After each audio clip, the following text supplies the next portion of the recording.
on a given day, they love it. On a given day, I'm sure members of the family who don't as much. Yep.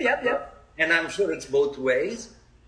I think it's been a learning process for a lot of us as well, because we all come from the school of thought that physical presence, physical meetings absolutely matter, and we got to make the trudge and we got to do the flight.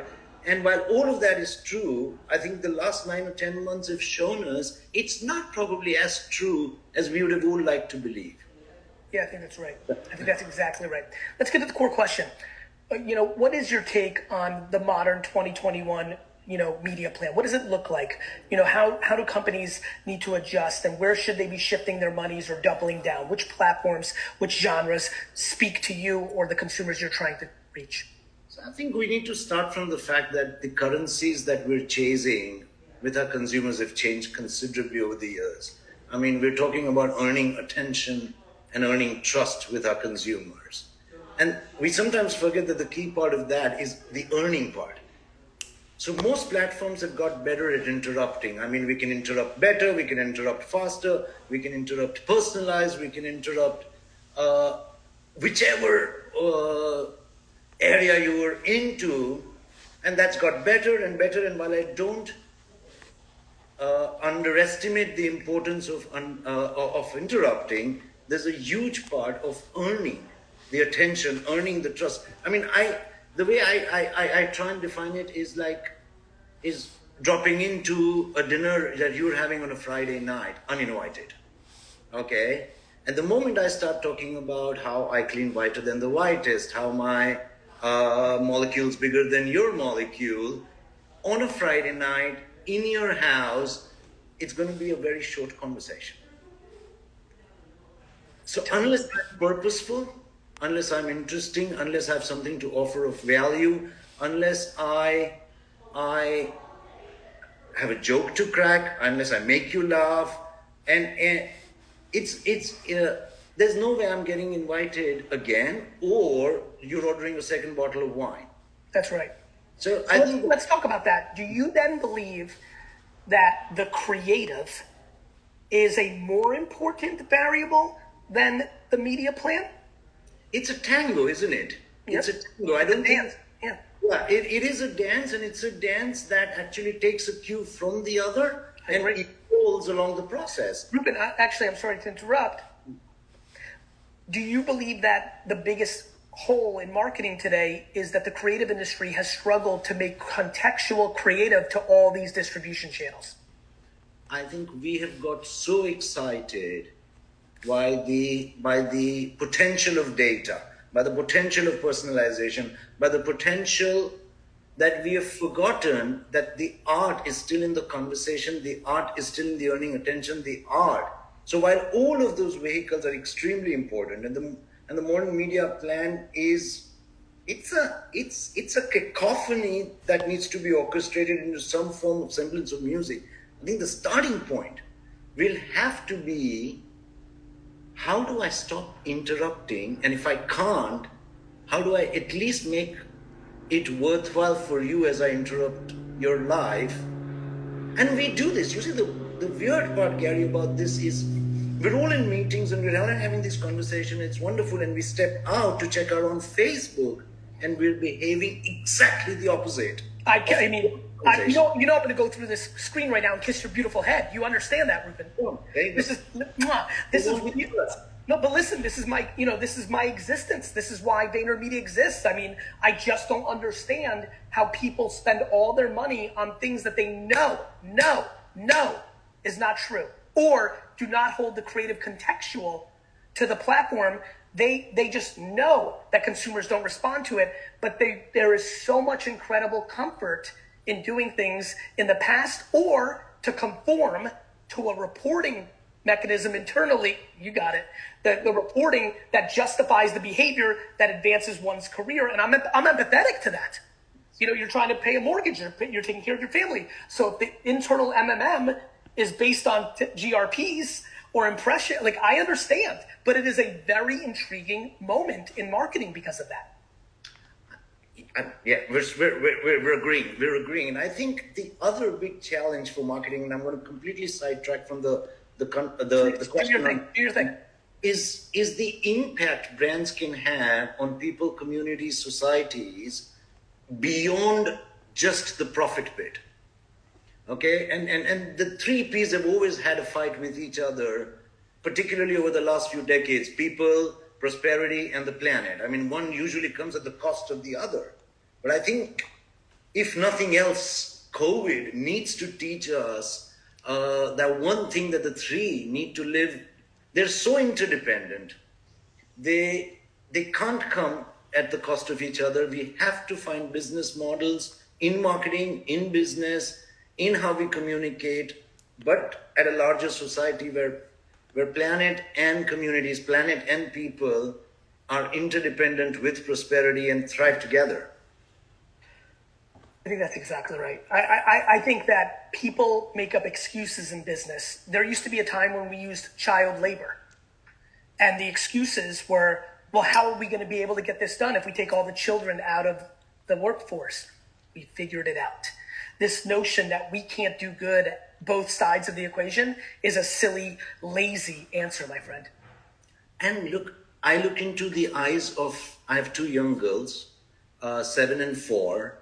And I know that everything I am potentially doing is going to leave behind a worse off planet and a worse off world to come. Correct. So if there's nothing else I do in life as a dad, I need to use whatever I do at work, obviously, to make sure their education gets paid off if they do learn some stuff. But the amount of influence we have as brands and all the people on this, the amount of influence we have has to make a difference beyond next quarter's ROMI, which is still stuck somewhere in the 1960s of calculating. 100%. My friend, this was quite enjoyable. I'll be in Singapore soon, and we're going to have dinner because you excited me here today. Take care of yourself. Thank you so much. Thank you, Andrea, for having us. Thank you, Rulin. Next up, we welcome Andrea Zong Mensky, CMO of KFC US. Andrea leads marketing, advertising, media, and consumer insights, as well as the brand's digital initiatives, driving sales overnight and brand over time. Prior to joining KFC, Andrea served many marketing roles at P&G. Welcome, Andrea. Hi, Gary. How are you? I'm well, Andrea. How are you? I'm fantastic. It's so good to see you. Happy New Year. Same to you. Let's get right into it. Yeah. You've got such a progressive brand. Some of the things you've been, the gaming console thing you did, like there's some really cool stuff you're doing. As you walk in, you're welcome. You deserve it. As you walk into 2021, given all the conditions, trying to figure out the timing of COVID, delivery, all the dynamics you're thinking as a QSR. By the way, I'm mentioning a lot of acronyms here. Vayner World, please get into the comments in all these communities and break down what MMM and QSR, quick service restaurant, by the way, on that one, or all the other things that I'm saying here. There's a lot of chatter in the community, so let's get some community management going and value to the community. Or anybody who's watching, look out for that and answer. Andrea, what do you think about from a media plan? Who's getting more of your money this year compared to last year? Is that TikTok? Is that Facebook? Is that television? Is that print? What's brewing? How are you thinking about creative into that? What's the 411? Yeah. So, I think there's a few things. The first thing is just like we've had to learn to be flexible, just like everybody else, right? Yes. We had to change everything in our brand in 4 days because customers needed us to cook them buckets of comfort food, right? But from a media perspective, what we're really digging in on and what I think the real magic of this kind of modern media plan is really how we play across those channels, right? People are overwhelmed. They're flocking to places that don't have advertising, right? Or limited advertising. And we've got AKA the incredible growth of Netflix that doesn't have commercials. Right. Exactly. Because I'm sure KFC has an extremely strong TV execution, but if every day somebody's not watching Bravo or ESPN, what do you like? You know where I sit on this. We know each other a little bit. I think that's hurting big brands tremendously. I think they're throwing good money into a canon that nobody's listening to. Yeah, and we have to think about the attention that we do get. We have to treat it as really precious, right? And so we're trying to make sure that everything we put out there is, number one, authentic and insightful, right? which is more important to customers than ever, right? That like, I know who you are, you're consistent with that, and you really get me, and you really understand me.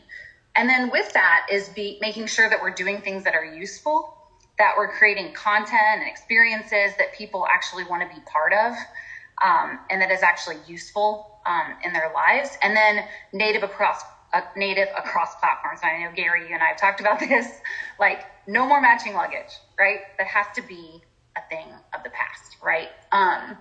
And so we're trying to like use each platform for what it's best at. Like, we don't want to just go out and shout at every moment, buy KFC, buy a KFC, buy a KFC. There's some places that are really good for that, like our performance media that we're doing. But there are other places where we need to be useful and authentic in other ways. We've got to, think about how each of those elements built up, right? Each channel, each element is building up into the way KFC as a brand shows up in total in people's lives. Like all those touch points should not do the same thing. They have to build up to tell a holistic story. And then I know you guys just talked about this, but the power of creativity is never been more important. We got to think about how the messaging fits across each of those platforms. And the truth is, data has never been more important either, but an algorithm can't do this for us. Yeah, I mean, the data does it. The data sets you up to say something. So good, you're informed, but if you still say something that's not interesting, you're not interested. Right.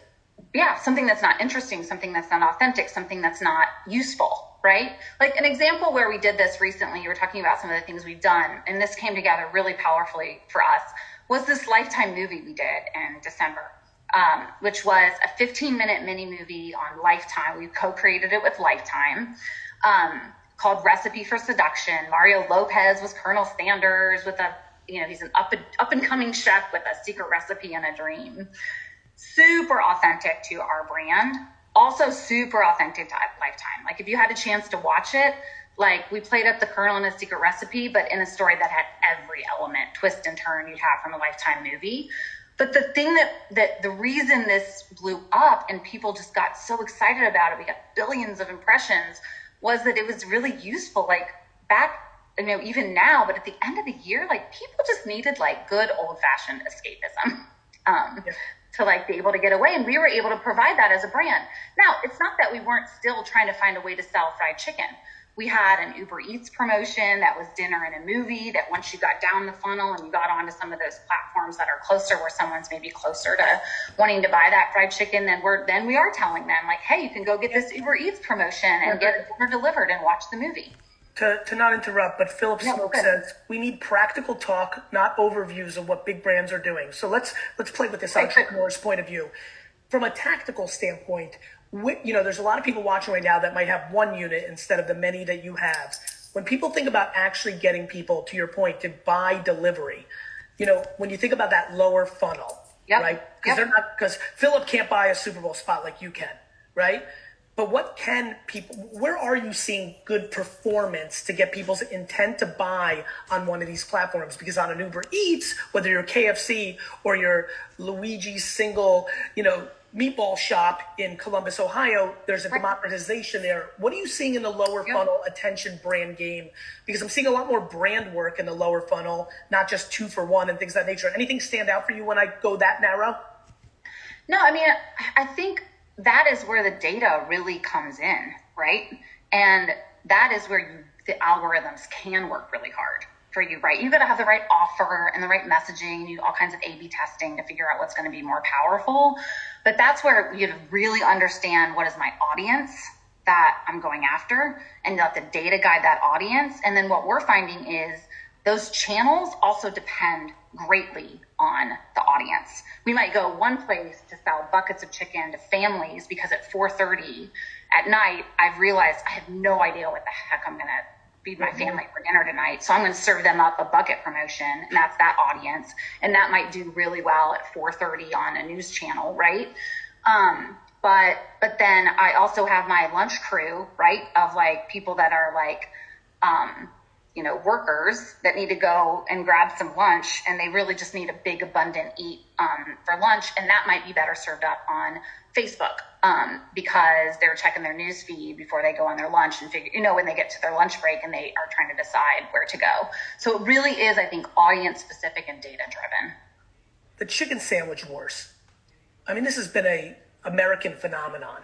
Any cool thinking around that, or are there any media channels that have over-indexed in that game? And Gary, we just announced this month. We just announced our entry, call it. Yes, I'm aware. into those chicken sandwich wars, and so we're building those plans as we speak. Understood. Yeah, absolutely. But it is, I will tell you, like, chicken sandwiches have never been more popular than they ever. It truly feels like we're in that moment of American consumer transition to the chicken sandwich becoming the staple more so than the burger. Yeah, I mean, it's very interesting. We're just seeing a big draw to comfort food. Like, people, if you just think about what people are experiencing in their lives, like even before COVID, by the way, but then that just put it on steroids and everything else that has happened. Like, there is something that happens to your brain. Like I think Ida Gardner said in her most recent book, like you can feel sad or depressed before you eat comfort food. You can feel sad or depressed after you eat comfort food. But when you're eating comfort food or that delicious fried chicken sandwich that we have like handcrafted, it's almost impossible in your brain to feel sad. Yep. So I think the chicken sandwich wars are really happening because of that, a true consumer need and want for comfort food. So even as we think about being useful, there is a use even for that comfort food. I appreciate you. I hope you have a great year. It's great to see you. Thanks, Gary. Take care. Have fun. Next up, Mandy Rossi, Vice President, Head of Marketing for the Kroger Company. Mandy leads marketing across Kroger's $120 billion business that spans 22 retail banners, 2,800 physical stores, and a seamless e-com platform. Her team includes brand strategy, planning, performance marketing, media, and Kroger's internal creative agency. Prior to joining Kroger, Mandy spent 14 years at P&G. Welcome, Mandy. Hi, thanks for having me. Hey, Mandy. Hi. I like your painting. Thank you. Happy New Year, and let's just get right into the core, which is how is one of the largest leading supermarket retailers in the country thinking about marketing, from a media planning standpoint? Like from your standpoint, when I say what does the modern media plan look like in 2021, the real question there is you got the lower funnel, you got the mid funnel, you got the upper funnel, aka, social media, OTT, you got television, as a supermarket, direct mail and coupon. There's a lot going on in your world. 120 billion sounds like a big girl number. So is there anything, because of the COVID situation and or the modern consumer shifts, is there anything getting a bigger piece of the pie, or any interesting insight that you can share for the people that are thinking about this? Yeah, lots has changed. I think COVID, obviously, in the grocery retail business and all things food, as Andrea talked about too, is a big shift, right? Everybody's eating at home far more than they did before. People aren't out driving around. The way you think about whether you want to go to a store or not, and the implications on e-commerce have just been massive this year, really accelerating the innovation in some positive ways as well. The challenge we have is exactly what you laid out. We have all the things, right? We can send coupons personalized for you directly to your house, or you can access them in our app, all the way to like the typical top of funnel stuff. And we have a ton of data. In many ways, that's very useful. But the challenge is having it all be connected and integrated as we think about the data that we have. So in an average month, we have about 11 million people who are coming through our doors. And then if you think about that on an annual basis, it's a big number. So we have a lot of data. And it can be easy to get in the details of that and try to measure everything. And we do measure a lot of things to help it drive our choices. But some of it is like back to basics right now, when everything feels a little bit frenetic, is really stepping back to who are the key customers that we need to be relevant to, and what do they actually need, and why are we uniquely suited to help them? And I think really coming back to those brass tacks of the needs people have, which in the food space actually haven't changed that much. They just get amplified. Yeah, I mean, I would assume, sorry to interrupt, I would assume a lot more people are cooking at home, which means they're going to choose you as the infrastructure for that versus going to a restaurant. That must have some interesting shifts. And I think the other thing that, if people aren't very educated about this marketplace, the margins that you play with are so small. Food goes bad. Like the supermarket industry, the reason the companies have become so big is you need scale to really make it work, because it's a very challenging business. You got it. And then like imagine now being the marketer or managing the media budget in a very margin tight environment. Each dollar needs to work really hard. And that's where I think we just have to be very focused on who are the customers that we need to win with? What do they need right now? And how is this context impacting all of those food jobs that they have? And then really build a plan, looking across that whole content ecosystem to think about when do those moments happen and how are they different for you, for me, at 8 o'clock today, at 4 o'clock today, at midnight, to really have a detailed plan. But in some ways, the plan is so big, you can't control it, right? So I don't see everything that goes out. It would be literally impossible. Of course, you have people, that's why you have to build a great team. Totally. And be crystal clear on the audiences, the needs we're trying to meet, and what our business objectives are, and sort of the intersection of those things, because then you can kind of set up the machine to go off and deliver those things. But if we're not clear at the start, then you have total chaos, because we have so much data. You can optimize a channel all day long if you like to, but it won't necessarily get us where we need to go in the total picture if it's not in service of a common objective. Speaking of target audiences, Phil Smoke again says, Gary, bring on a marketer to help the little guys grow and showcase their tactics. Big brands have big budgets and most of your viewers are working on the come up. Philip, I would say, back to the way I think everybody should be thinking, grocers and you, brother, is, as you are aware, I put out 50 to 70 pieces of content a day, and I would argue 79 to 90% of that actually is for SMBs and entrepreneurs. More than half the viewers of this right now are corporate Fortune 5000 individuals or marketers. The comments are normally where more of the entrepreneurs are, but the consumption of this. So Philip, it's funny. The question is so right? I could have so much empathy. Marketing for the now is absolutely a Fortune 500 ecosystem. I do think when you think about the dynamics that come from these big brands, there are takeaways to your point, but on the micro stuff, that's what I'm doing on a daily basis. So for others thinking like Philip, I just wanted to address that. Back to you, Mandy. Any new platforms part of your media mix this year? We have shifted. I don't know if there's anything that is totally new. Gaming probably would be the one that we want to get into this year that we've not been in. But it's a big shift of where we've been, right? Grocery retail has not always been the most innovative from a media point of view, and we do need to reach a lot of people. But I think we've been over invested for too long in some very traditional places where, frankly, people just aren't engaging to all the things the people before me said and the points you made.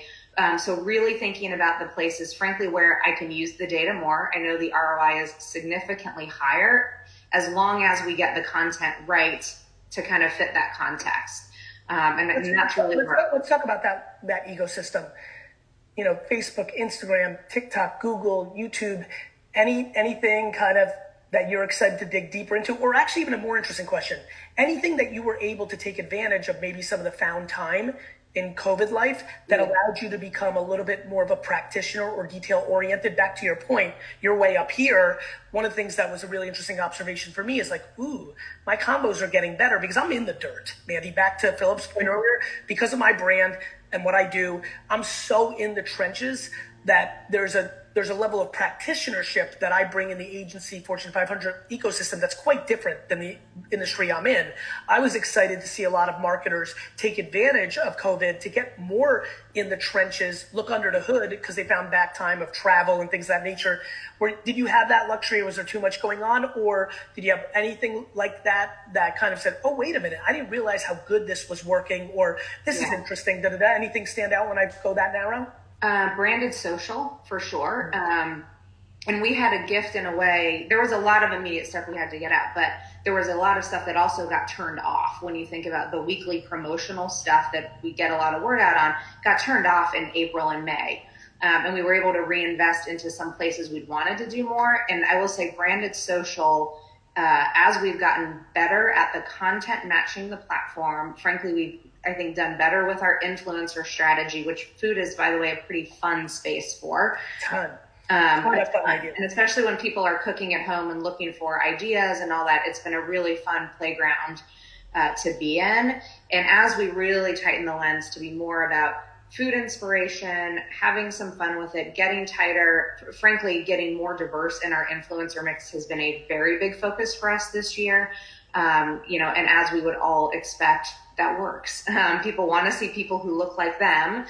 They want to see a diverse representation, and I'm very proud. Go figure. Right. Is Twitch part of the media spend because gaming's in, or is it more about doing influencer work, or is it more on the content side distributed in different platforms? So we're working through it now. I can't share all of it. I will say it won't be Twitch because they're owned by a competitor, which creates some challenges for us there, but also on some of the streaming platforms that creates just some places where we're not going to go right now. I think that's fair. With that said, it's great to see you. Continued success, and we'll talk soon. Thank you. Good to see you. Good to see you. Next, Aaron North joins us as the CMO of Ultra and Mint Mobile, the fastest growing brand in wireless. Aaron has been a tour de force when it comes to bringing fresh thinking and disruptive behaviors to both brands, and he's received multiple Cannes Lions, Addies, and Effies over his career. Welcome, Aaron.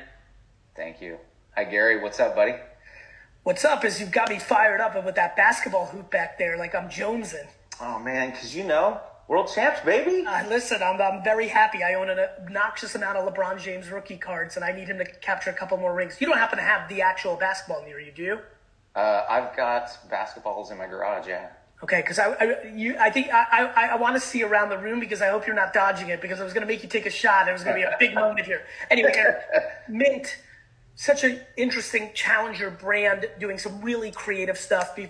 Let's interstitial some of that creativity, but the core question, the media dollars. Yeah. You know, any big shifts for you in 2021 off of the back of what we've seen, lower, mid, or upper funnel? Any new things in digital? Have you added TikTok? Have you taken away Facebook? Have you added print? Have you taken it away? Give us a lay of how y'all are thinking about it. Yeah, well, I mean, awesome, by the way, so far, all the speakers, and I can talk to the small brand because we're small. We're growing like crazy, but we are small. And I think, you know, what's important for us is that we're a direct-to-consumer brand, so you're going to think and see a lot of the performance marketing tactics. But we run different, man. We do a different game. So I believe there are a couple of media principles that aren't being applied. And as the CMO, it's my job to make sure we're thinking about the broader business, not just a single tactic of performance. And the thing I think a lot of people are missing today is risk. I don't think people are putting enough risk into their media plans. So I take our media budget and I take 10% of that and I put it into the unproven, the unknown, the untested. And those don't always have to be digital tactics as well. They don't have to be performance tactics. I was reviewing what we did this last year, and we did some crazy stuff that just brands weren't doing. Like when the pandemic hit on Friday the 13th, stay-at-home order comes in California, we immediately started pulling down our media spend.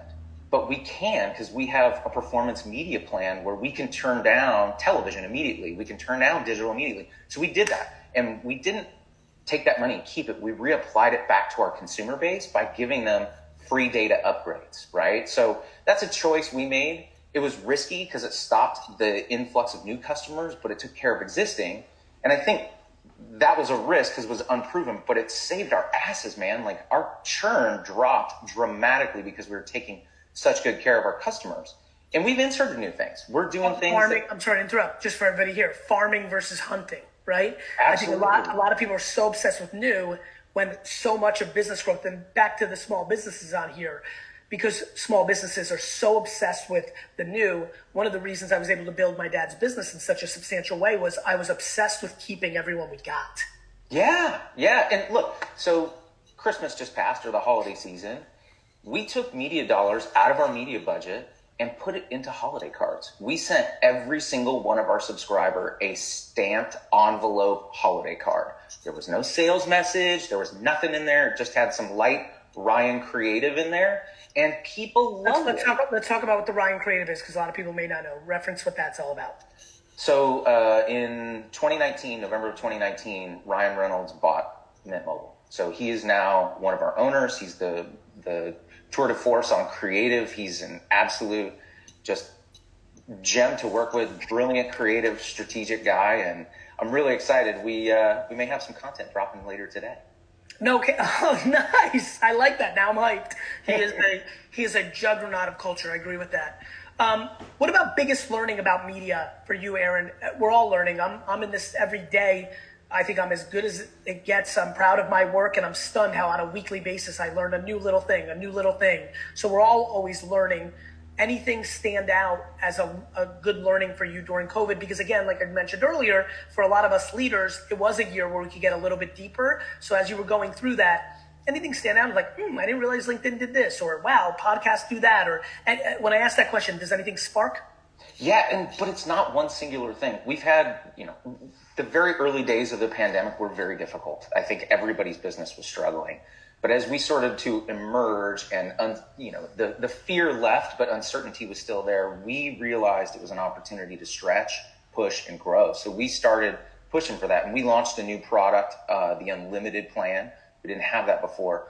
And it's crazy because I think this is going to sound so blatantly obvious, but when you have a good consumer offer and smart creative and you're not trying to be too clever, like just get it out there, everything hit at once. Like everything started working. So our digital budgets expanded, our TV budgets expanded. We're doing more like classic direct mail. That might be a big shocker for most people, but we're doing more direct mail than ever, and it's performing.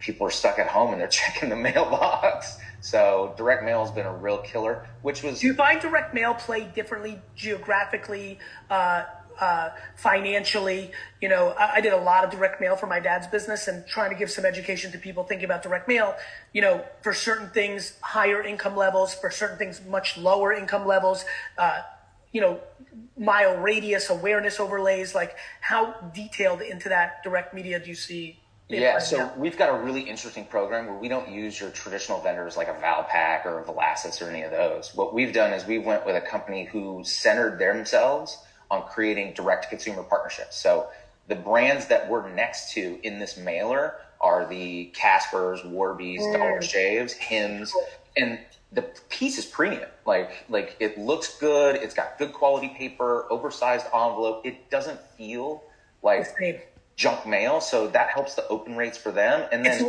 it's less junky mail. Yes, exactly. No, but really, it's classy, not ashy. Keep going. No, and that's been a hell of a one for us. And I think, the other thing people need to realize is they have tools in their systems they just haven't discovered yet. Like, we're a wireless provider.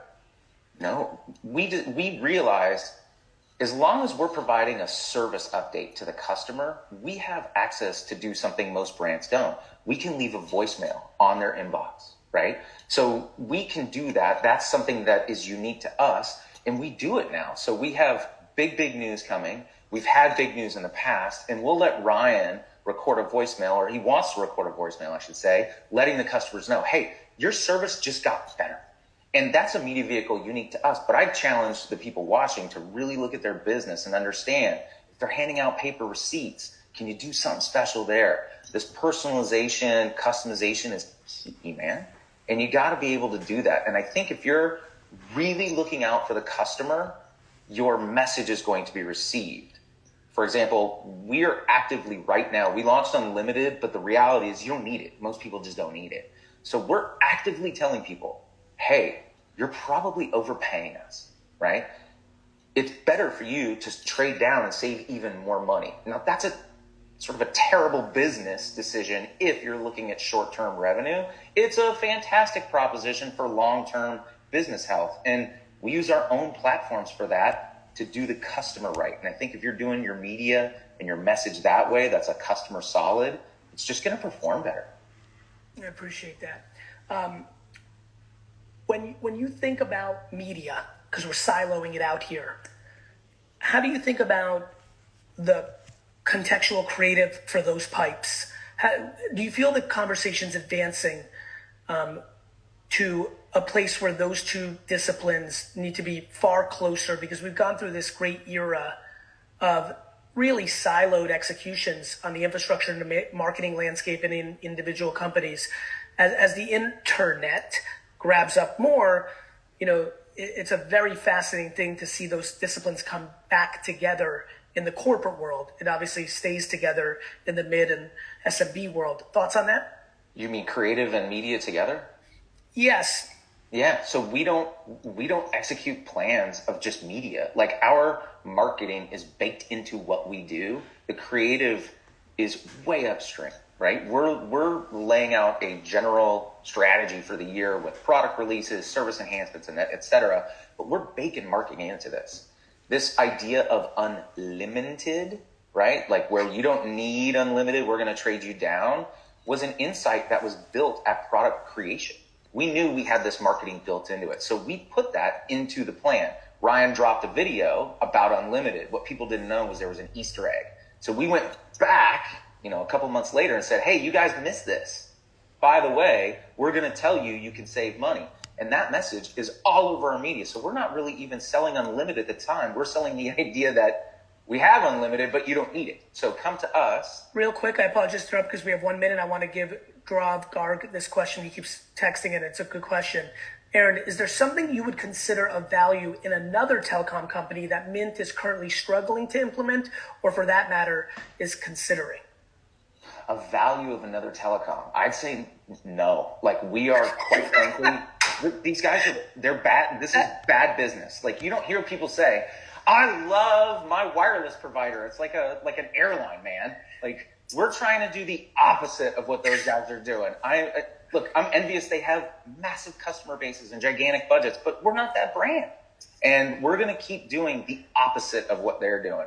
They're running these games. We're doing the opposite. We're going to be straight and consumer centric. Cheers, brother. Have a great 2021. Good to see you. Dara Tressiter joins us next as SVP, Head of Global Marketing and Communications at Peloton, the world's largest interactive fitness platform.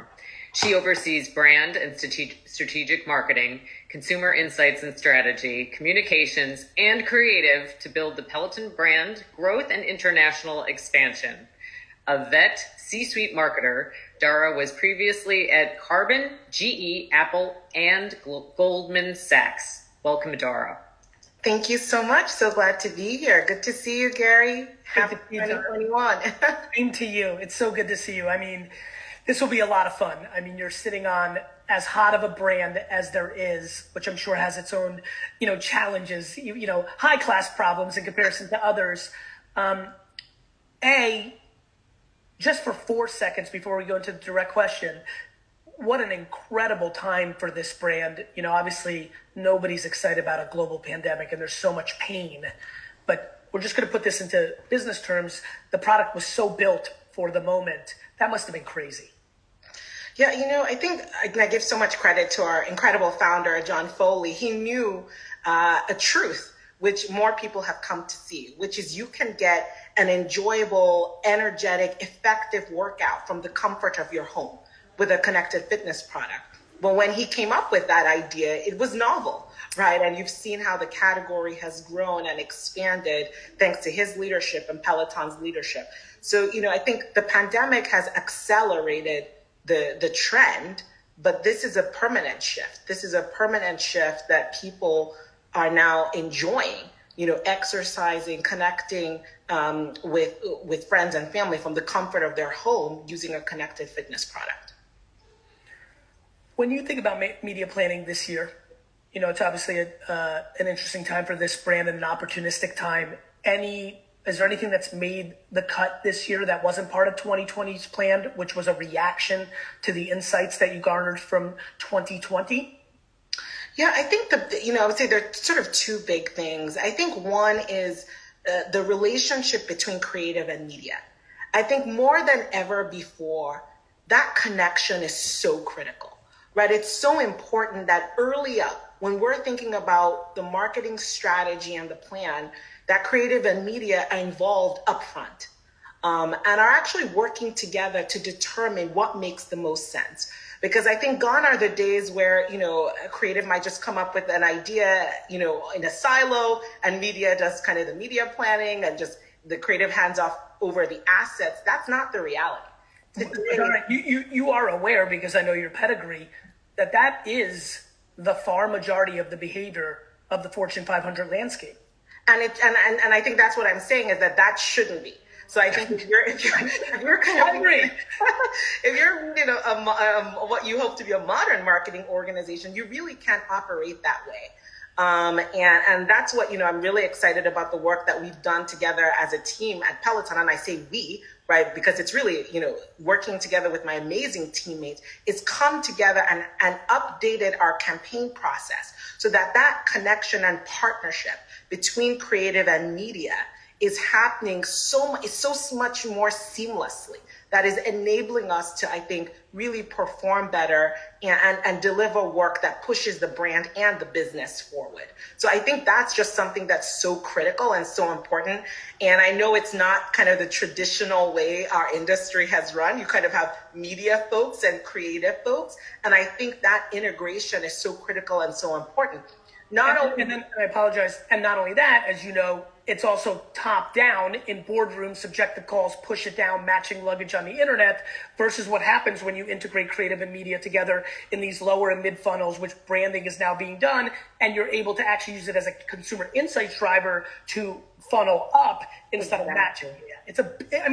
Dara, I don't think most people understand how upside down the whole thing is. I agree with you. And I think that when in your career did you first have the taste? This one's probably quite progressive compared to knowing your Rolodex. Was it here where you were like, oh shit, this is much deeper than I realized? Or was it somewhere along the line? It was actually probably the first time I became a CMO, when I had the ability, right, to effect change, that I realized, it doesn't have to have, I don't need to do it the way it's always been done. This can be better. And then trying it out and seeing the result inspired me. So now I've kind of carried that with me in all of my sort of, all the other roles I've been in. But it was the first time when I had the opportunity to be in leadership where I realized I can make a change. And guess what? This is so much better.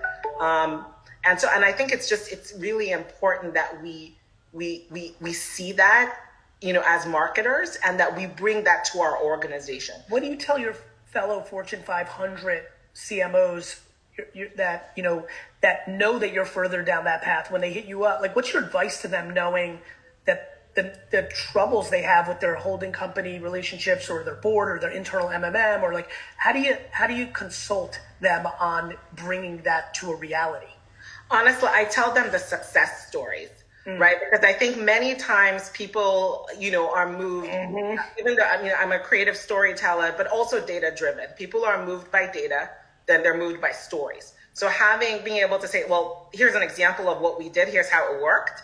I think that kind of inspires them to be able to go back to their teams. And I always say, why don't you try it? You don't have to start it with everything. Try it with a few projects so you have some strong, proof points that you can then use to sort of, especially for those that are working where they have such large teams, it would take a substantial, reorganization, recalibration, changing culture, right, to drive. But I honestly believe that is the future of marketing. I think that is the way that we need to operate as an organization. One of the key things, one of our key values at Peloton is empower teams of smart creatives. How do you do that if you don't have when we say the creatives, we don't only mean people who work in creative, right? Even in media, there's a lot of media innovation and media creativity. How can we empower our teams if we don't bring them together to be able to think? Agreed. And what about something we call post-creative strategists, right? Exactly. Who's doing the qualitative read-through on the work? Exactly. Because, the math shows one story, but the 17,000 comments across all that content in a month has incredible consumer insight.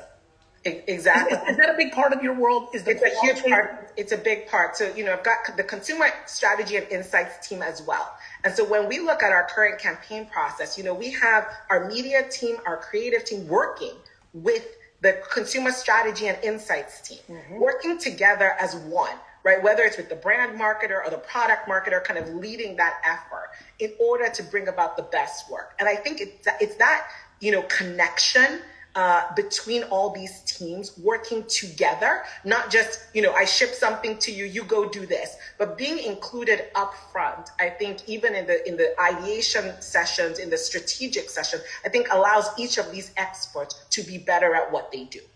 I understand. Audio I got 2 minutes. I can speak to you for 2 hours. 2 minutes on audio. Is it a part of your mix? How are you thinking about it?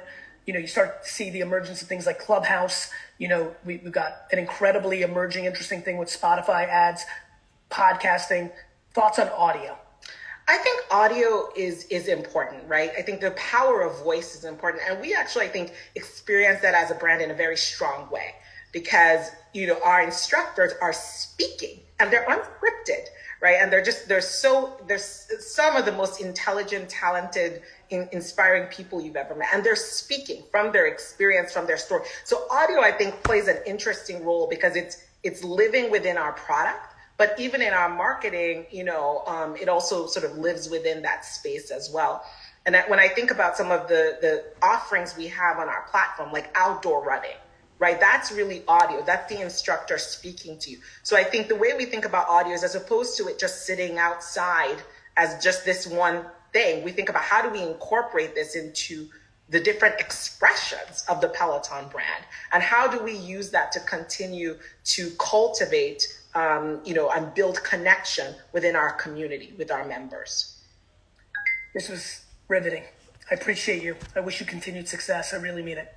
Thank you so much, Gary. It was so great to be on here with you. I really thanks for all you're doing for the industry. It's always great to kind of get your insights and wisdom, and just really excited to be here. You're very sweet. Thank you. Next, we welcome Steve Lesnard, Global VP and Product and Marketing at North Face. Steve is an industry vet with more than 20 years of experience in driving growth, leading global brand campaigns, and launching revolutionary products and partnerships across sports, technology, and lifestyle. Previously, Steve spent 2 decades at Nike. Welcome, Steve. Ooh, Steve, you're on mute, brother. No worries.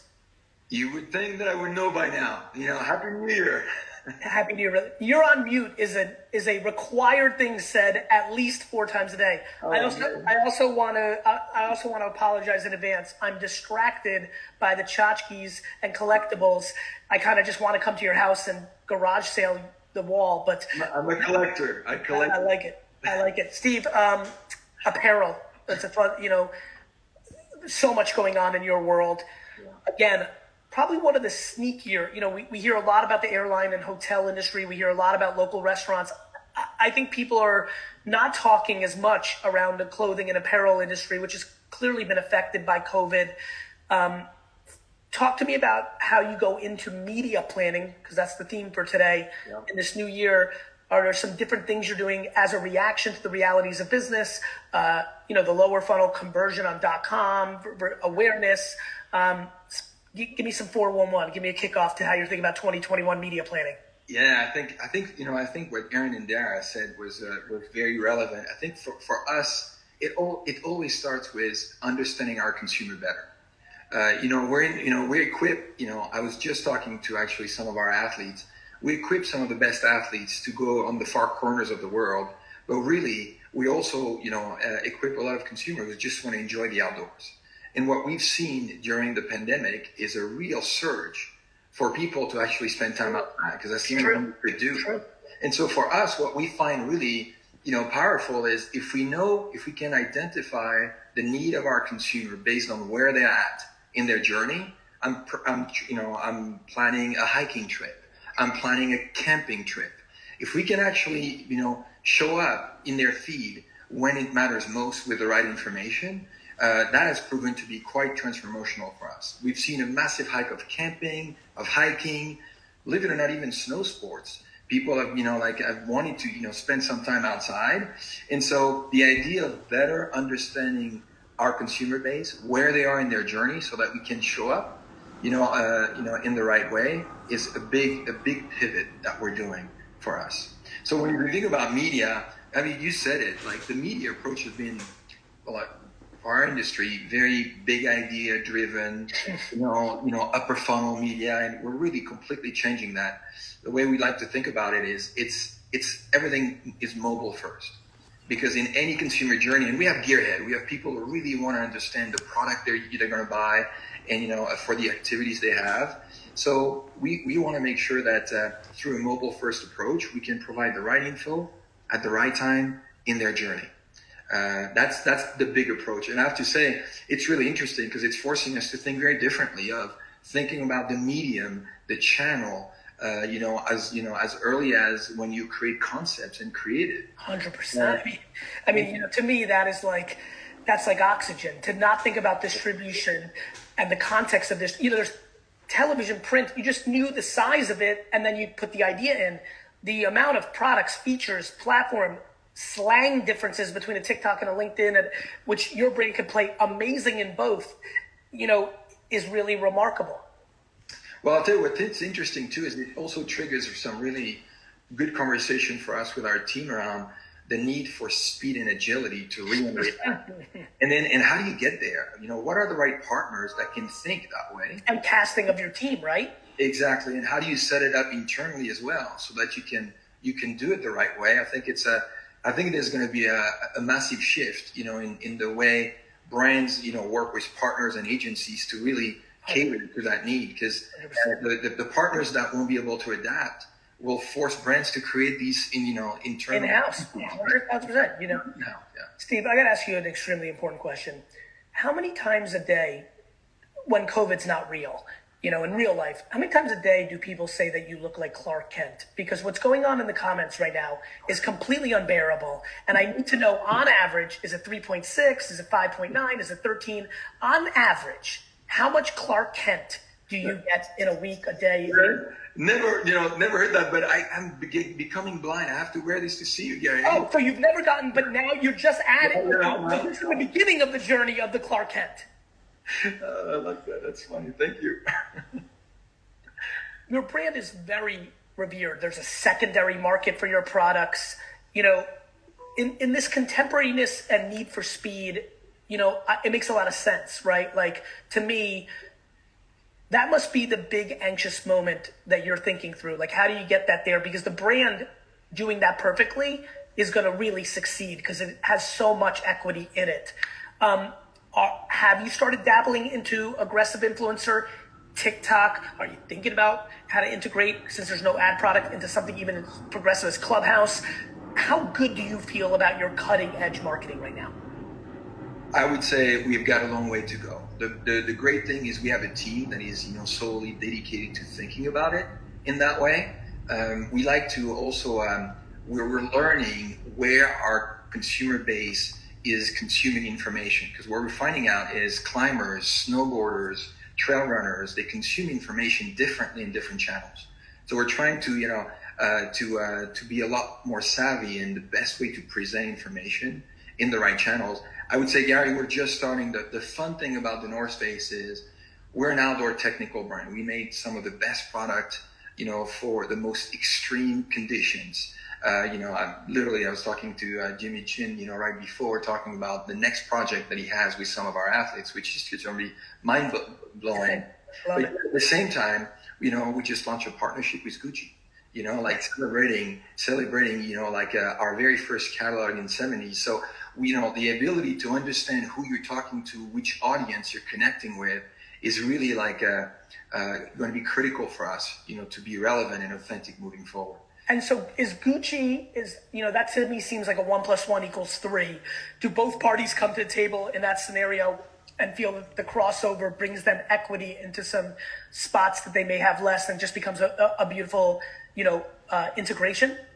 That was the idea. When we talked, when we connected with the team, the thinking was celebrating, our heritage in the 70s in the outdoors. And, Alessandro, their creative director, is fond of, that era. Of the 70s. So literally a lot of the creative that you see, even the music soundtrack, comes from, the band that was rehearsing next to our very first store in the Is that right?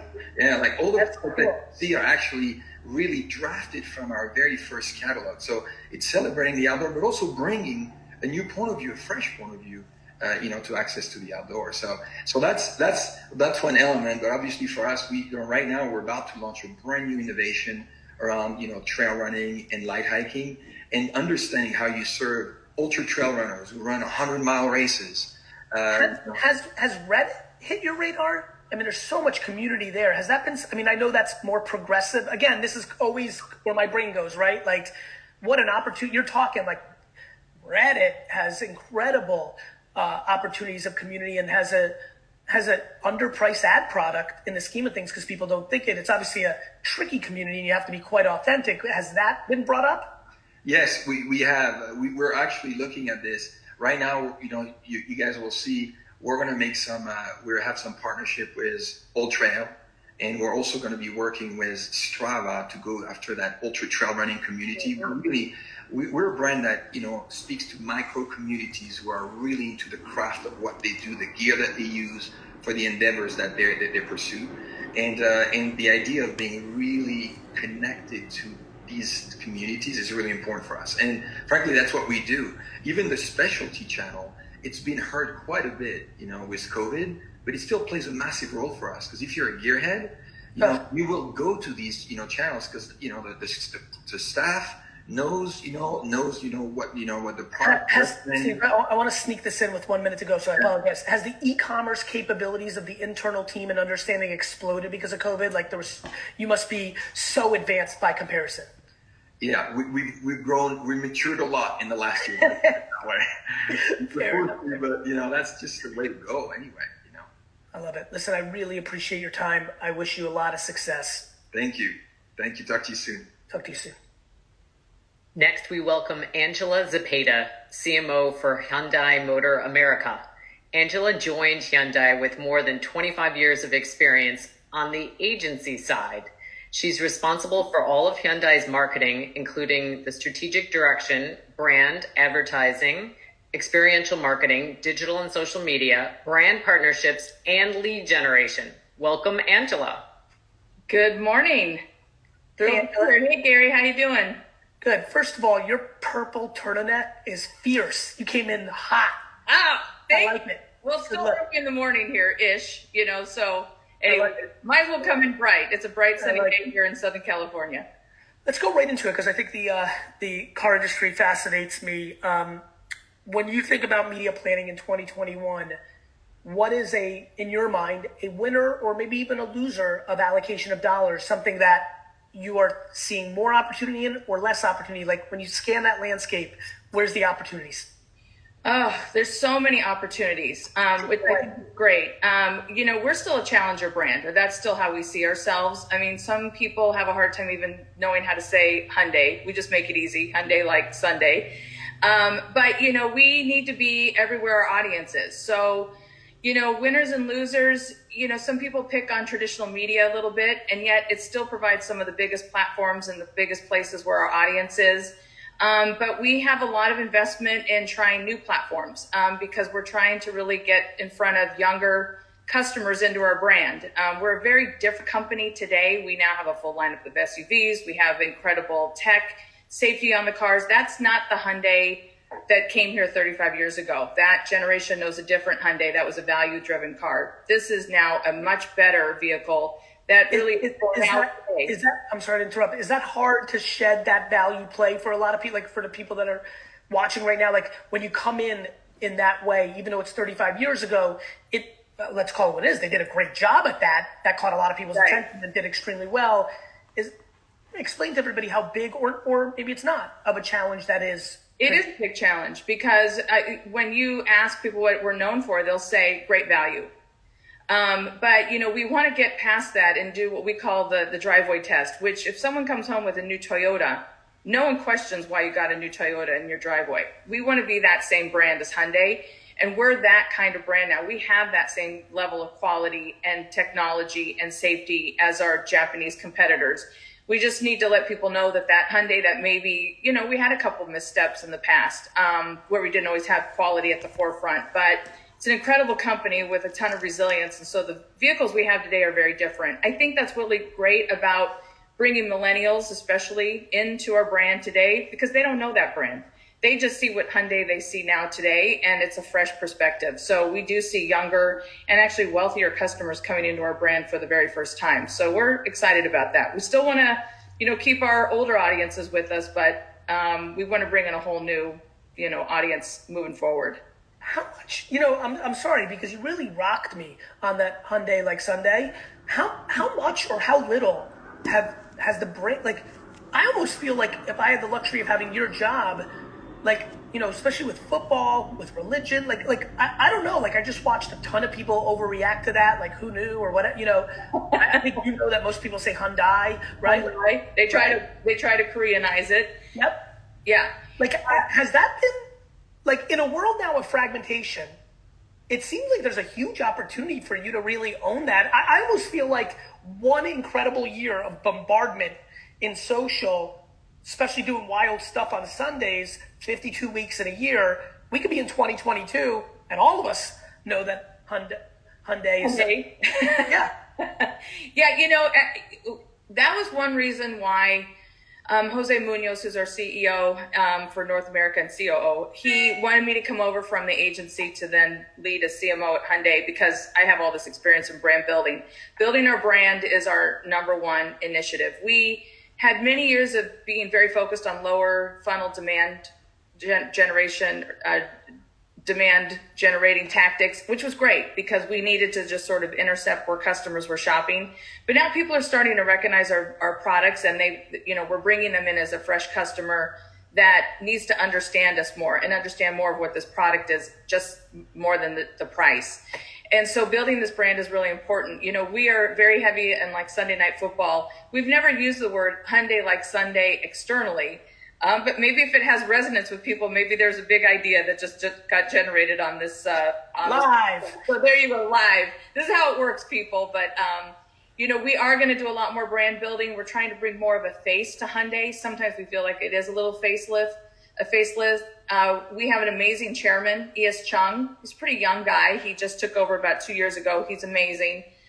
He's got quite a vision for the company. And so we're figuring that out right now. This will be our big breakout year. We have a lot of launches, but the brand needs to come forward. And we do have some big ideas on how to do that. But I do like our Hyundai like Sunday. Maybe there is something there. So I think that in today's marketing world, with the amount of opportunity with the internet structure, I think to your point earlier about TV, I think it's not only the challenge and the debate of what the consumption versus the cost are against the GRPs, but it's also when you're in a TV mindset, people feel like it's an or game.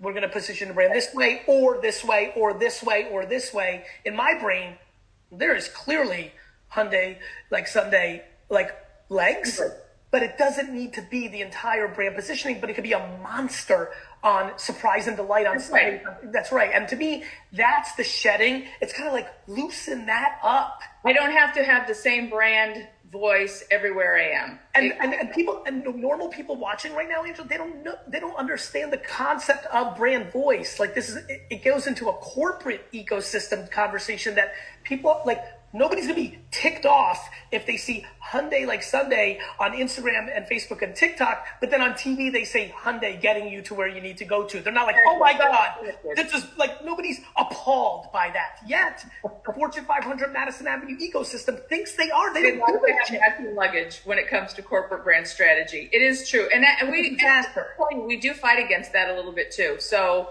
you're inspiring me to break out from all of that. And it is a constant struggle. There's a lot of people who weigh into what we do.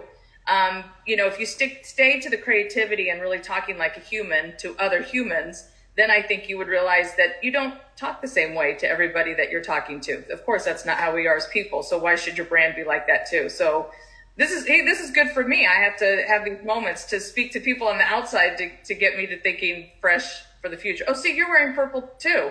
You are, man, you're fast because I go fast. I was literally about to say I'm such an idiot. Look at this. We're like so matching now. All right. Let's talk about audio because I think people are in their cars, So there's like, I love audio advertising for automotive on podcast, which is eating up an incredible amount of consumption of audio in car. Yep. Because I always think like, oh, you're pissed at your car right now. It doesn't smell as good as it used to. Something just happened. Like you just looked out the window and we're envious. It feels incredibly exciting to me. Audio is huge. Yeah, we dip into, well, actually we love radio. We use it a lot for drive time. We call it terrestrial radio. But we're moving into areas like Spotify, which we did a sponsorship or partnership with them this last year to launch our Elantra, where we did a podcast. There was video too. Partnered with Interscope Artist, and it was called Unlock My City. And basically they were driving around their city talking about the things that they love. So it was a podcast, but then we did do a couple that were video just to help show more of the sheet metal, because that's what cars are all about. But it's still great content to draw audiences in. And we know audio is so big with, very loyal audiences that love to plug in and listen. And with the pandemic, this was it took a huge spike. So that Spotify was the first time we stepped in with them.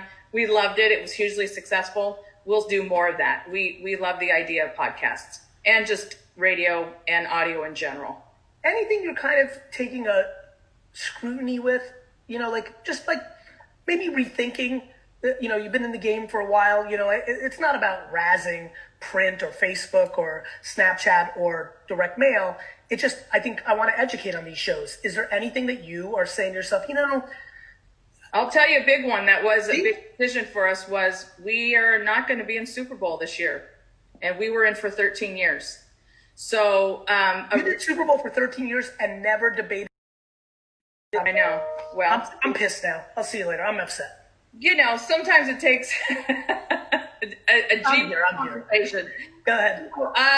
So yeah, that was a huge decision. It was a huge decision. It was because it's a lot of money. We still love it. We're still very tied to football. But, for one day, which we had an incredible spot last year, our Smart Pack. We got a lot of play on that. We still love it. But, we need to extend, I think, a big Super Bowl day for many more days. So it kind of spikes on that one day and then it kind of trails off. We need to kind of expand that a little bit. And so we're excited about what's going to come this year. But that was a major decision for us because we've been so tied to it. A lot of people were surprised. It felt a little good to loosen it up a little bit. We feel like so much pressure to have like an award-winning spot every year. But that still needs to come through creatively with the creative. It can't be any less than a big Super Bowl idea. Well, listen, we've got to run, but I got more stuff. We'll purple it up another time. We'll purple it up. It was great to see you. Good to see you. Continued success. Next up, John Rulin is the leading authority in maximizing customer loyalty through radical generosity. He is the founder and author of Giftology, a system of using generosity to build relationships with new clients and generate thousands of referrals through empathy and kindness. He works hand in hand with organizations from UBS to the Chicago Cubs. Welcome, John. Hey, Gary, how are you? Good, John. My best friend, Brandon Warnick, is going to be thrilled when he rewatches this because he is a big Cubs fan. So thanks for helping out there. John, actually, I think, unlike most of the brands that have been on here, give us the 1-minute spiel on exactly what you do, because I think that will help people. And then what I'd like to think about is the framework of gifting and what the media platforms are that give it some power to be able to do some stuff. Yeah. So I grew up in Ohio. I'm a farm boy, goat milking farm kid from Ohio. And I thought I was going to go be a doctor to get out of Dodge. I grew up in a town of 400 people, but I had a mentor early on when I was 20, who was radically generous and built these amazing relationships and was kind of a referral machine. And I realized that, in any business, it's all about relationships. Whether you're one person or a 10,000 person company, everything rises and falls on employee and client relationships. And so I realized nobody was teaching people how to be generous and to do it strategically. Most people would, here's an Amazon gift card, here's a bottle of wine, here's a whatever. And so I dropped out of med school and started an agency. And about 5 years ago, wrote a book called Giftology. We're the only one in the space. Everybody else sends stuff, but we're teaching people how to use gratitude, generosity, and empathy really as a year-round thoughtful thing to do, not just to check the box at the Christmas time. Go figure. Yeah. The channels. Like what should brands or startups or, entrepreneurs here be thinking about? What should they know about which media outlets give them a better chance to execute the thesis? Yeah, well, I think that we're getting a lot of inbound of people reaching out, wanting to engage. You're talking about influencer marketing and different things, and I think a lot of people, they do things very generic and very vanilla. Whether they're launching a book and sending out 500 copies in vanilla envelopes, or whether they're trying to get on podcasts or whatever else. And so I think that the focus for us has been going into, and I heard somebody else mention this earlier on, it's human to human, it's one to one. And I think that a lot of people have done too much stuff that's to the masses. And I think that, 2020 with the pandemic, I think people have realized that, hey, these are human beings that you're dealing with. And I think that a lot of people haven't realized until now, until everybody's at home and kids are running in and dogs and whatever else, that like, oh my gosh, they're a human being outside of whatever channel they're in. So I'm seeing a lot more people reaching out and wanting to, like the traditional ways of building relationships, whether that's with mass media or whether that's at conferences or dinners, like the traditional ways have been blown up. And so people are struggling. How do I build connections from afar? I think a lot of people took for granted, like I'm going to be able to go to CES or the Super Bowl or whatever else. All of those, building a relationship or engaging people is completely gone. So we're seeing a lot more people that are doubling down on how can I take, my top 2% or my top 1%. And similar to what you did with, I think you're talking about Taylor Swift. She can't show up at every wedding, but she can show up at one wedding.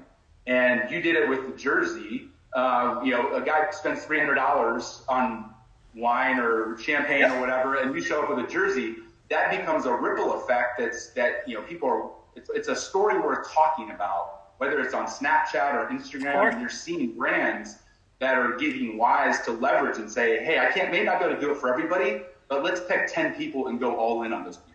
I mean, and after Crush It, which looks smarter and smarter these days, the next book I wanted to write was The Thank You Economy. I wrote that in 2010. I believe in this. It's in my religion. I don't even understand how I can't believe that people are, 2021, like we should do, how this is progressive thinking in 2021 makes me want to rip my eyeballs out and jump out this window.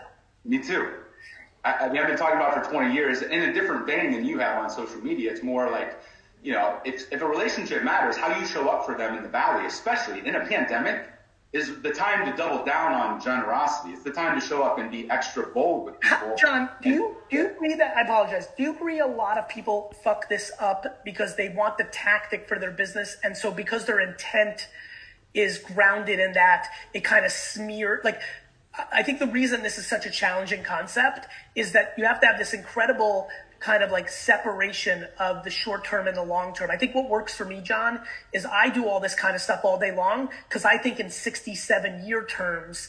And when people try to replicate it and I watch them, or when clients fuck up the stuff that I want them to do, it's because they care about the 67 minutes or days, not the 67 years. Thoughts? Yeah, I tell people all the time, the long game is decades, not days. And if you do something nice for somebody and then ask for the referral or ask for the opening door or do whatever, that's not a gift. That's a manipulation. That's a bait and switch. Correct. And so people can tell. I tell people all the time, like, if you have the wrong energy when you're doing something for somebody, then even reading between the lines, you can tell when somebody does something or they do almost go too far. And then when like you can tell that you're being bribed. Like there's a difference between being thoughtful and bribed. Gary, I'm going to do you a huge favor. I'm going to pick you up at the airport and take you to your hotel. But that's grounded in, hey, I need to pitch you my business, bro. So they're like, I'm going to help you buy the jets if you give me $1 million to start this company. And then the biggest one, John, I don't know if this has ever how this crosses over in your world. This gets into a very deep feeling I have around people who say, I always get walked all over. And I talk to a lot of these people and I say, are you getting walked all over? Or were you giving as a manipulation tack? Because giving is giving on the other person's terms, not on yours. And I see a lot of people crying, Gary, I don't like being nice. I'm always walked all over. And I'm a weird guy. I go deep with them. You know, and I do this 20, 50 times a year, and 99% of the time, they weren't being sweet. They were trying to manipulate a situation by giving somebody something they didn't want because they wanted something in return. Thoughts? Yeah, well, I like the book Give and Take. There's giving, taking, matching. Most people are matchers that want to be a giver, but they're playing in the matching world of like tit for tat. I do this for you, then now you have to do this for me. And I think you've talked about it, like your jab, jab, jab, right hook was you give, then you earn the right to maybe ask, but it doesn't, it does not give you the, like if you keep score and get pissed off, and I tell people all the time, like, I'll do things that, like, we sent somebody a sauna as a gift. I didn't ask for anything, and it did pay off for literally years later, but it wasn't because I asked for anything. He was inspired, and I think there's a difference between, and I think that's where most people with gifting, they're not really doing gifts. What they're doing is it's a carrot and stick. It's a incentive. It's a reward. Correct. And whether it's for your spouse or whether it's for your biggest client or whether it's for an influencer, when you do things with the right intention and no strings attached, and then show up again, and then show up again, and then show up again, you start building the social bank account. It's like with your spouse. If you show up with a gift and then ask for something 5 minutes later, it wasn't a gift. You were trying to get something. It was a ticket. It was a cost of entry. John, it's exactly right. John, I swear to God, you're talking. You know what fires me up? I do a ton of this shit. I'm more excited when it doesn't pay out. It makes for a better story. It makes for a way. But you know this because, you know, I don't even I just love it because it speaks to the merit of the truth of the intent. Well, if it worked every single time, then it wouldn't really be, like, we're emotional beings, and what people don't understand, and that's why agencies or big companies sometimes have a hard time with, like, playing the long game of, you're going to love on all these relationships and then not ask for anything. And they're like, well, what's the date on that?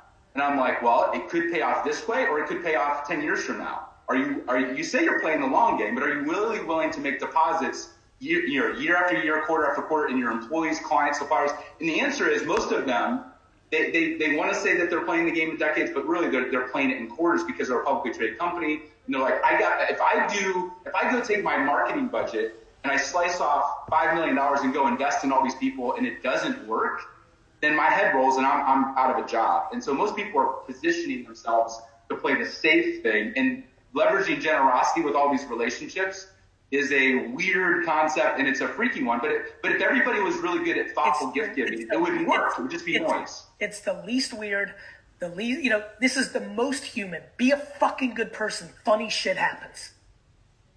Go figure. No. All right, brother. Thanks for being on. Continued success.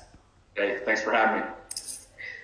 Up next, we have Marissa Freeman, the Chief Brand Officer of Hewlett-Packard Enterprise.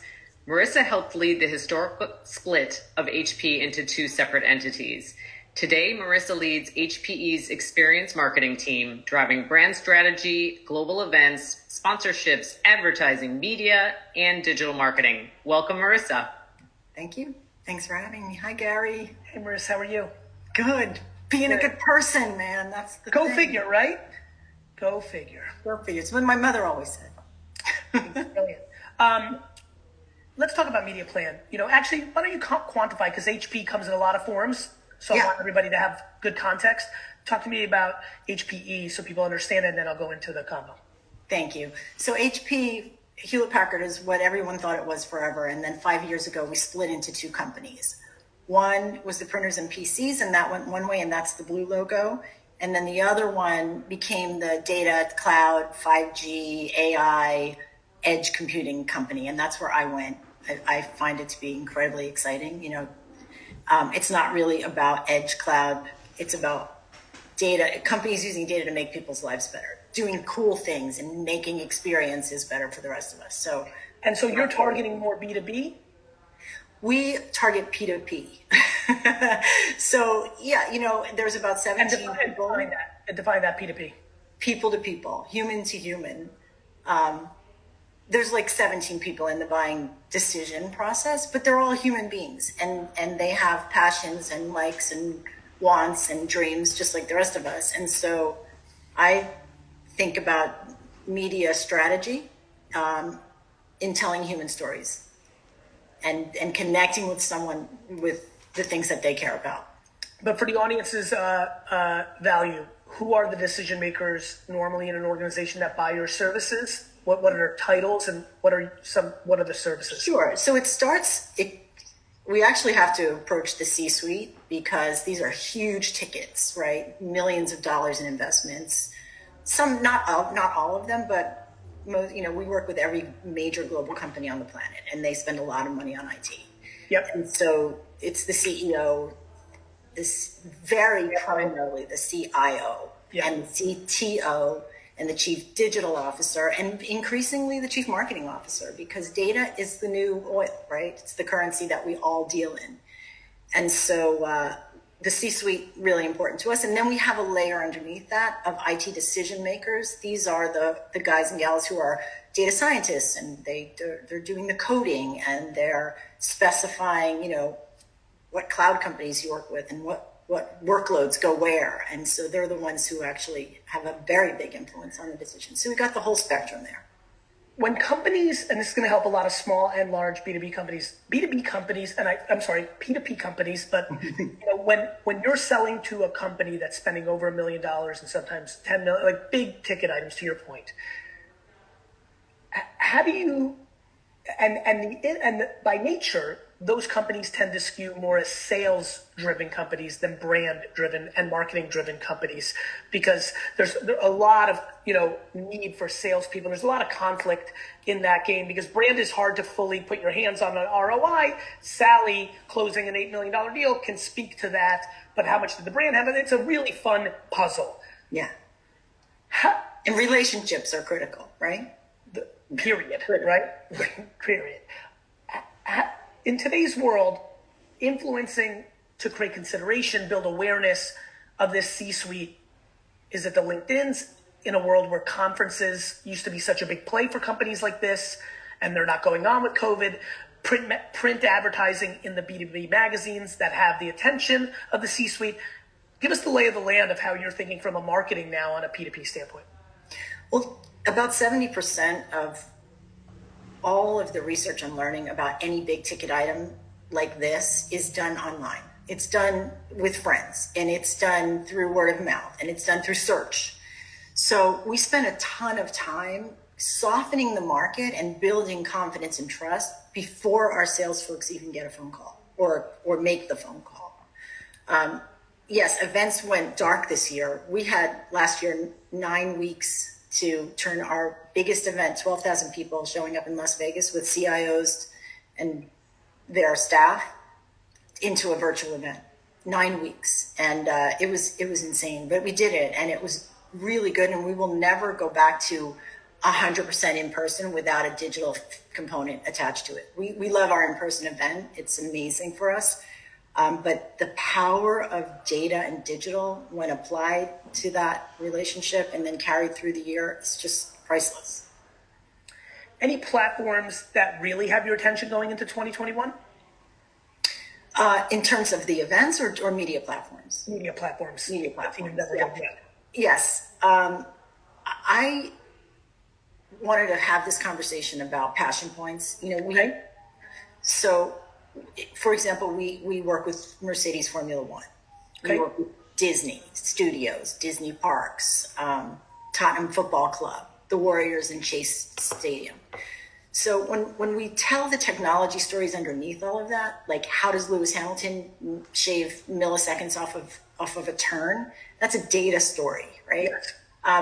So for me, platforms, media plans kind of have to write themselves based on the creative story and the soul of the story. So this is interesting. You're saying that when you think about media plans and creative intertwine, which I love, you're actually looking at the current landscape of your clients and using the interest graph of your clients back to passion points. So you're saying, wow, we have the Warriors, one of the more progressive organizations. So we're gonna use the reality that they use us, because a CIO who's in LinkedIn or print or an event who happens to be a basketball fan is going to stop in her tracks more around that and then see the underlying story than us talking about milliseconds. Yes. Using your own customer's IP, that's really great. It's wonderful, and it pays back in dividends, because the people reading LinkedIn, scrolling through LinkedIn, they also have Netflix over here. or the basketball game on in the background. And that's who we are competing with, Gary. Like, everyone's home. So Melissa, I'm sorry, real quick, there's something brewing. Everybody on Facebook, it seems like some scammer is trying to say you won a $20,000 picture or something like that. For the record, because there's cryptocurrency. You will never hear from me or my team. There's millions of fake accounts of me. I'm never giving away free money or free cryptocurrency. Like, you should know that by now. I know it might be enticing for a second, but please don't ever fall for that. Keep going, Marissa. I had to do a public service announcement reading the comments. no, it's a good thing. It's one that it's a scroll stopper, especially for CIOs like you, or CEOs like you. For sure. I'm sorry, please keep going. Yeah, so so the Formula One, for example, or basketball, we'll build our whole plan around the intersection of people who make technology decisions and love basketball. And we can buy media like that, and we can buy search like that, and that gives us 7 times the engagement rates, Gary, 7 times. And that's on, an average day, 7 times. Let me do something different for the last 2 minutes to mix up the show. You, Marissa, the human, you.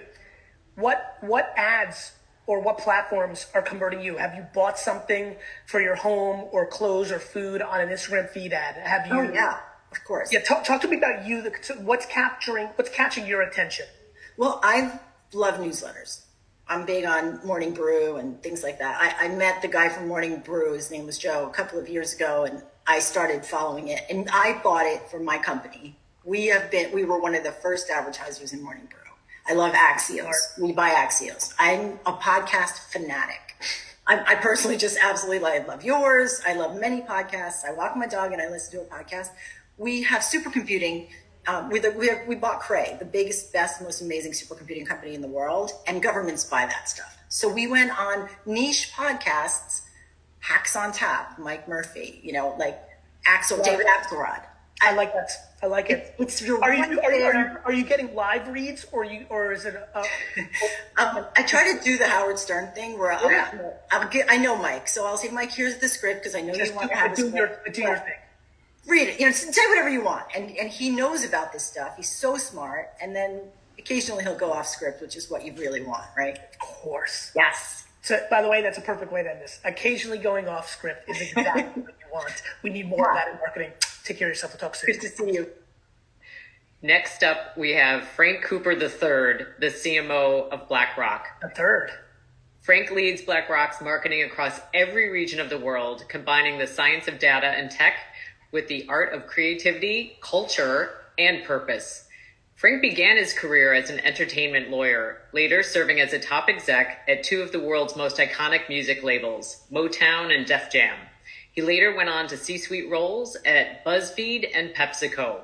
Welcome, Frank. Oh, Frank, you're on mute, brother. Oh, still learning, man. Still learning. Great to be here. Thank you. Great to see you. For everybody PepsiCo was a very early client, and Frank was a superstar, and this is a huge joy for me, and we've built a friendship through the years. Frank, thank you for being here. Great to be here, Gary. Great to see you. Frank, as you go into 2021, you've done exactly. I watched from afar. You've done what I thought you would. There's a contemporary energy brewing at Blackrock that I really felt between your music and entertainment and the rock star status at Pepsi, and then you go to BuzzFeed. Like, you've had the kind of career that if I wasn't an entrepreneur, I feel like I would have your type of it makes sense to me, right? It's like in between corporate and entrepreneurship. As with that energy in mind, how are you thinking about your media plan in 2021? Where are you looking to get creative? What are some of the things that are emerging for such an iconic brand? Yeah, Gary. Thanks. Look, and I've learned a lot through you over the years, and honestly, more one-on-one and just having conversations. So I appreciate that. But look, I mean, the way I think about it, just taking one huge step back, is I first think about the context of the times in which we live. And, a great media plan in times of stability will fail miserably in times of rapid. If it's rigid. If it's rigid. And by the way, I'm sorry to interrupt you. Everybody, that was a huge insight because, again, what Frank just did subconsciously matters. The big companies are incredibly rigid compared to the mid, small, and entrepreneurs. They lock in 80% of the monies, and when something happens, you can't get out of your Fox money or your right, Frank? That's exactly right. And look, if you think about the times we're in right now, the massive shifts, the shifts are happening across social, they're happening across cultural landscapes, they're happening in the technological sphere, they're happening in the political sphere. It's changing everything fundamentally. And what I think we're facing is uncertainty. And large companies do not like uncertainty. Large companies are used to managing risk and they're used to incremental change. But I just embrace the times that we live in. The times that we live in is a time of fundamental change and accelerated change. And the antidote to that is creativity. The antidote to that is you have to take some leaps. You have to take some risks in moving forward. So I come in, when I think first about a media plan, I come in with that particular mindset. That we are going to take leaps. We're going to leave some flexibility within the media plan so that we can adapt as things will inevitably change. So for me, that's kind of the first step I take. The second thing, Gary, and Frank, were you able to create more flexibility upfront budget this year than you did last year? Like, did you go into this year with less locked in? 100%. 100%. Good for you. And look, you know this. I'm sorry to interrupt again. I'm just excited. People talk about things, but don't get around to it because of the corporate culture and just easier to do the same old thing. So to hear that you, by math, have less locked in to give you the mobility. Now, I actually think that's very practical and it makes sense, but it almost, how people talk about it'll never go back to the same world post-COVID. I feel the flexibility you feel this year, even though the world's back to normal and should be stabilized, the nectar of that flexibility is going to be intoxicating and will become more of the reality. 100%. And look, and I don't think there is a thing of going back to normal. I actually think what we experienced in this past year just kind of accelerated and amplified what was already happening right beneath the surface. And beneath the surface is that it is a time of rapid change. But look, I was able to do it, but not all in one fell swoop. I was able to set aside this money by talking first to those in the C-suite, other senior executives about what's real and what's not, avoiding the myth of impressions, not getting mesmerized by kind of the sizzle of a quick video, and talking to them about what really matters. So that made a big difference. But for us, we're in this world where PepsiCo, I said my budget was at least 7 times the amount that I have here. Do you think that forces you to be scrappier? Do you think, it's kind of, when I think about the world, it's hard to be hungry when you're fed. Do you think that restriction has caused, and that friction, because you're accustomed to a different budget world, do you think that created a more innovative gear inside of you and your team? There's no doubt it made me and the team more innovative. It reminded me of the early days of hip hop, actually. When you just have to have the hustler spirit. You figure out, how do I make things work given what I have? And one of the most, I think, foundational shifts we made was that we realized that the messenger is the message. And so we tried to, and we're continuing to try to tap into influencers, but not necessarily the big cultural influencers. Those people who have power to shift the thinking and behavior of the people that we care about the most. Your target, which will be a totally different influencer than if you're Peloton. 100%. And what I love about it is that now, we used to do it purely by relationships and kind of a cultural feel, of who's in the marketplace. And we still apply some of that, but now it's heavily data driven. And we can actually see and visualize who is having the greatest impact on the topics that we care about the most. And so when I think about media, I think first and foremost about the times we're in, but then I shift to, so what can we deliver to the people that we want to share with others? Because that's where the message really resonates, particularly in this time where people don't really trust large institutions. They don't trust corporate voices. They try to feed that immediate network with information, graphics, background material, quotes, things that they can share. And for me, there's a lot of power in that. I agree. Frank, what about you as a consumer? I enjoyed that last question. What's grabbing your attention from a marketing standpoint? Like, give me an anecdotal story. Like I needed to buy a stereo set. This OTT ad happened, or I just bought this new running shoes on Instagram, and that surprised me. I'd never done that before. You got anything that's happened over the last couple months? Well, look, for me personally, like if I'm at home and the thing that has shocked me is the extent to which I'm buying off of Instagram.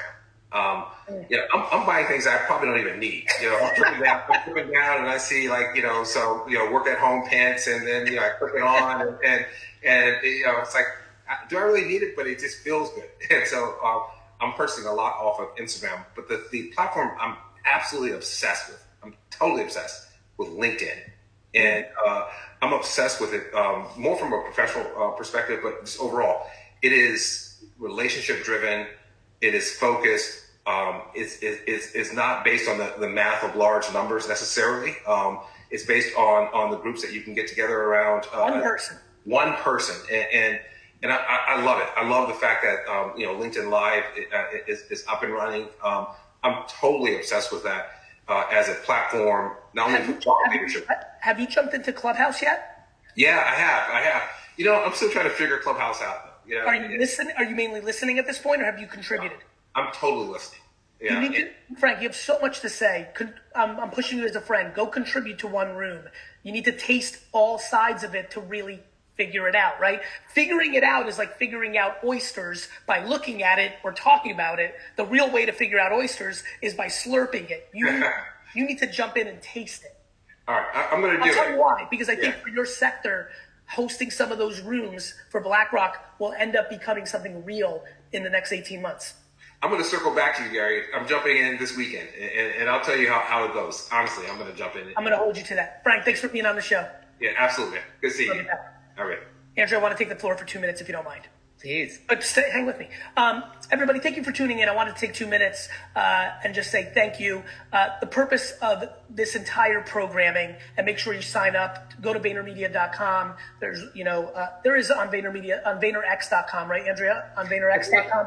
Yeah, we also are now at marketingforthenow.vaynerx.com. Okay. That's a mouthful. On Vaynerx.com, though, there's a click for marketing from now that will send them there, right? Vaynerx.com, yeah. So go to Vaynerx.com and make sure you're signed up for the announcements of the future shows. But I just want to let everybody know the intent of this. 2 hours in the middle of the day for me is not the easiest thing in the world, especially at the volume that Andrea and I are doing this show. I know that my community is extremely vast and goes in many different places. I have a very big part of my life in corporate and Fortune 500 land, but I'm trying to move the conversations and navigate where there's some insights. I hope the passive nature of audio, you can even have this in the background in a tab while you're working on something else.